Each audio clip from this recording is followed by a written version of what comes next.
संघर्ष. आपल्या आयुष्यात आपण सर्वजण अनेक संघर्ष करत असतो. संघर्षाशिवाय आपल्याला काहीच मिळत नाही. आपल्याला जन्म देण्यापासून ते प्रत्यक्ष जन्म होईपर्यंत देखील कितीतरी संघर्ष करावा लागतो. संघर्षच आपल्याला आपले व्यक्तिमत्व घडवतो आणि निखारतो. ही गोष्ट आपण ऐकलीच असेल. सोनं जितकं आगीत तापतं तितकंच ते उजळतं. असंच काहीसं राणीच्या आयुष्यात होणार होतं. ती आधीपासूनच दिवसरात्र संघर्ष करत होती, पण आता तिचं निखरून समोर येण्याचं वेळ जवळ आली होती. राणी ही या कथेमधील नायिका आहे, जिने ही संपूर्ण गोष्ट आपल्या भोवती गुंफून ठेवली आहे. राणी ही एक 12 वर्षांची मुलगी आहे. एका कार अपघातात तिचा एक पाय गंभीर जखमी झाला आणि डॉक्टरांना तो कापावा लागला. आणि इथूनच तिच्या आयुष्यातील संघर्षाला सुरुवात झाली. या अपघातात तिने केवळ आपला पायच गमावला नाही, तर आपल्या आईवडिलांनाही गमावलं.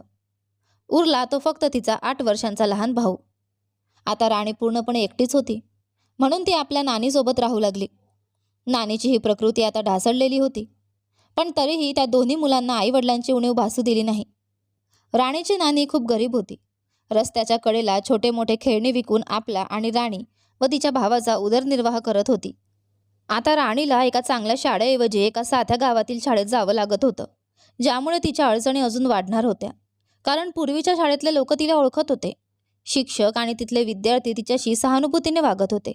पण इथे कोणी तिच्याशी बोलणं तर दूरच, तिला पाहण्याचीही कुणालाच इच्छा नव्हती. राणीचं आयुष्य आता पूर्वीसारखं राहिलेलं नव्हतं, म्हणून तिला आपल्या नानीच्या गावातील एका लहानशा शाळेत जावं लागत होतं. राणीला नेहमी शाळेत पोहोचायला उशीर व्हायचा, कारण ती एका पायाने अपंग होती आणि तिला बैसाख्यांच्या आधाराने चालावं लागायचं.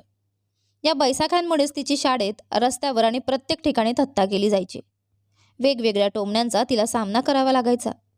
राणी खूप दुःखी व्हायची, पण आपल्या नानीसाठी आणि लहान भावासाठी ती सगळं शांतपणे सहन करत होती. पण आता वेळ आलेली होती. राणीच्या आयुष्यात काहीतरी असं घडणार होतं, ज्यामुळे ती प्रत्येकाच्या मनावर राज्य करणार होती. रोजच्याप्रमाणे राणी शाळेत जाण्यासाठी तयार झाली होती. तिच्या नानीने तिचे टिफिन तयार करून दिलं आणि राणीने आपल्या लहान भावाला नानीची काळजी घेण्यास सांगितलं आणि बैसाख्यांचा आधार घेत ती घरातून निघाली. शाळेत तिला नेहमी शेवटच्या बाकावर बसावं लागायचं, कारण इतर मुलांना ती आवडत नव्हती आणि कोणीच तिच्याजवळ बसायला तयार नव्हतं. पण राणीला फक्त आपल्या अभ्यासाचीच मतलब होता, म्हणून तिला याचा काही फरक पडत नव्हता. रोजच्याप्रमाणे राणी शाळेत आपल्या जागी बसून अभ्यास करत होती. इतक्यात वर्गात एक शिक्षक आले आणि सगळ्यांना सांगितलं की त्यांनी सांगणं काळजीपूर्वक ऐकावं. शिक्षक म्हणाले, आपल्या शाळेत लवकरच शर्यतीची स्पर्धा होणार आहे.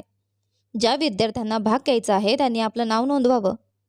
तेवढ्यात एका विद्यार्थ्याने विचारलं, सर, जिंकणाऱ्याला काही बक्षीस मिळेल का? शिक्षक म्हणाले, हो नक्कीच. जो या शर्यतीत पहिला क्रमांक मिळवेल त्याच्या 12वी पर्यंतचा शिक्षणाचा खर्च सरकार उचलणार आहे. त्याला गोल्ड ट्रॉफीही दिली जाईल आणि त्याला बाहेरच्या मोठ्या शाळांमध्ये शिकण्याची संधी देखील मिळू शकते. शिवाय थोडेसे रोख रकमेचे बक्षीसही मिळेल. हे ऐकून सगळी मुलं खूप खुश झाली आणि धावपळ करत आपापली नावं नोंदवू लागली. जवळपास सगळ्यांनी आपलं नाव लिहिलं, फक्त राणी सोडून. तेव्हा शिक्षकांनी राणीला विचारलं, तू नाव का नाही लिहिलंस? राणी काही उत्तर देण्याआधीच एका विद्यार्थ्याने तिची थट्टा करत म्हटलं, अरे ही कशी भाग घेणार?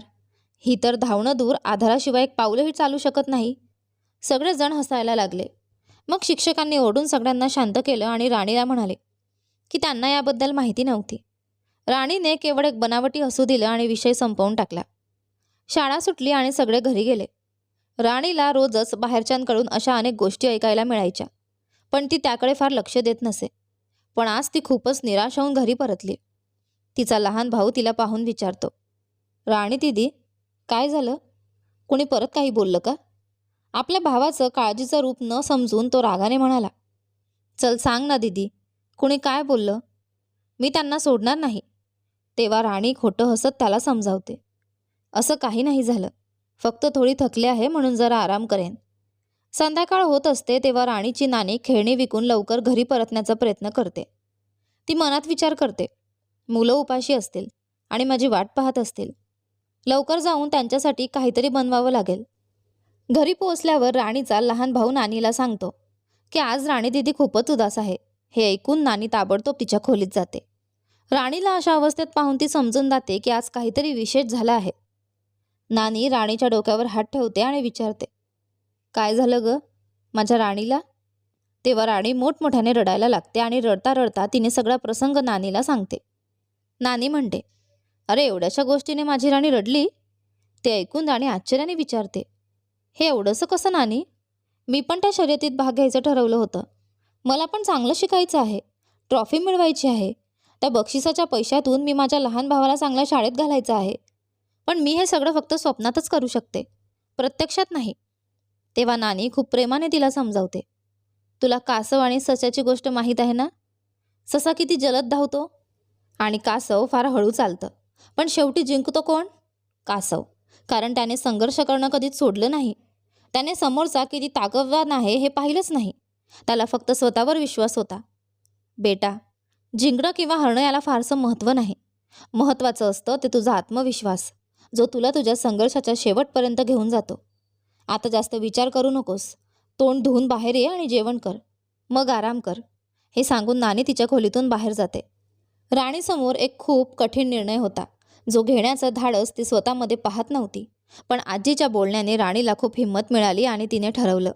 जरी सगळेजण तिच्यावर हसले, तिची चेष्टा केली, जरी ती हरली तरीही ती हार मानणार नाही. दुसऱ्या दिवशी सकाळी ती आनंदाने शाळेत गेली आणि आपल्या क्रीडा शिक्षकांना आपला फॉर्म दिला. शिक्षकांनी तिच्या धैर्याचं खूप कौतुक केलं आणि तिला समजावलं की खेळात जिंकणं महत्त्वाचं नसतं, महत्त्वाचं असतं सहभाग घेणं. पण शाळेतील काही मुलांना ही गोष्ट अजिबात आवडली नाही. त्यांनी राणीची खूप थट्टा केली, टोमणे मारले. पण राणीला काही फरक पडला नाही.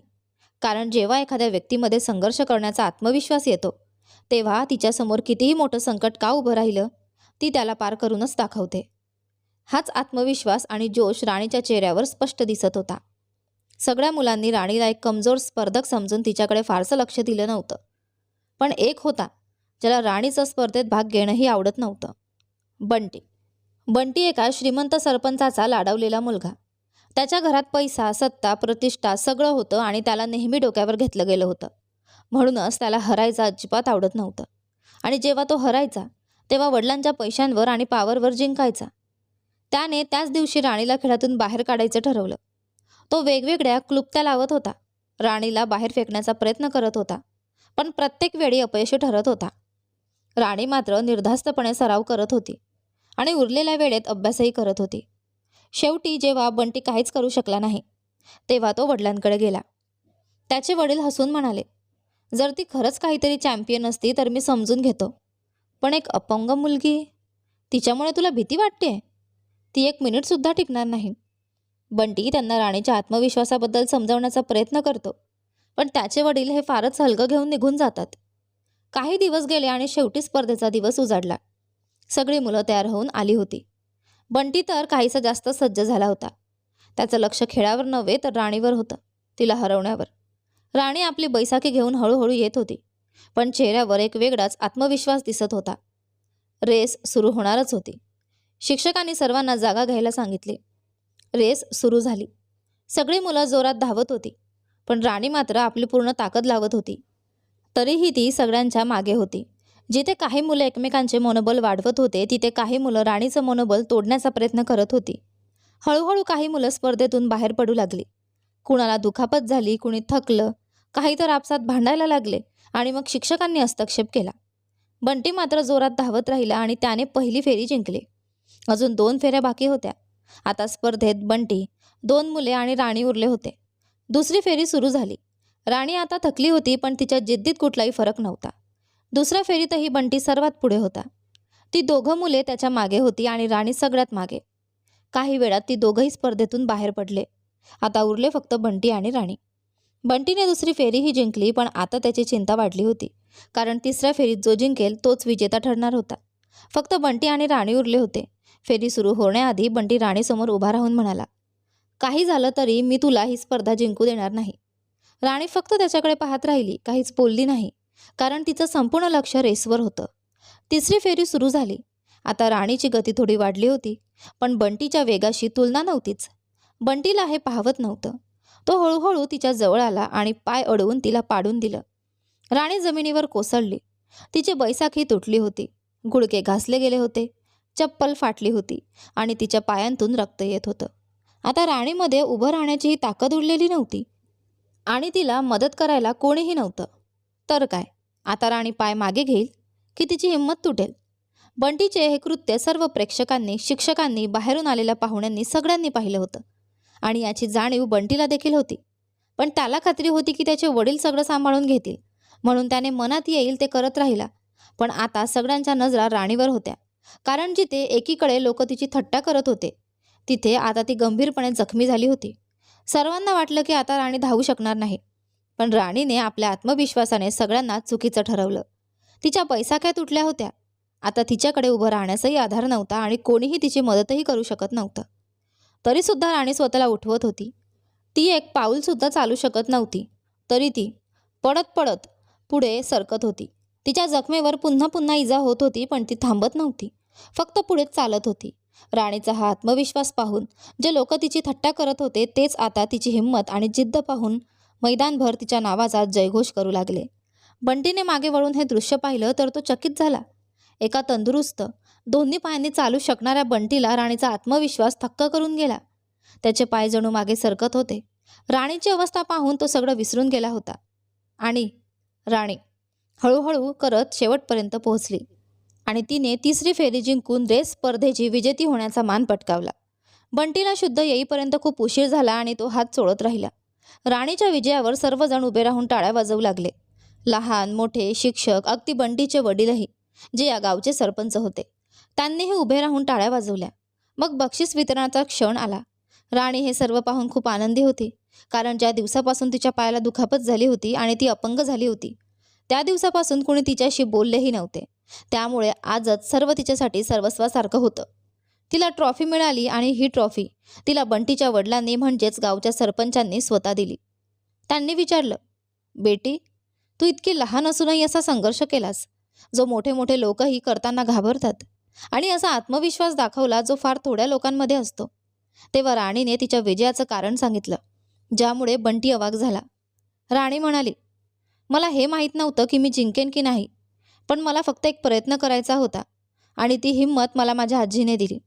मी ही रेस त्यावेळेसच जिंकली होती जेव्हा बंटीने मला तिसऱ्या फेरीत धमकी दिली की तो मला जिंकू देणार नाही.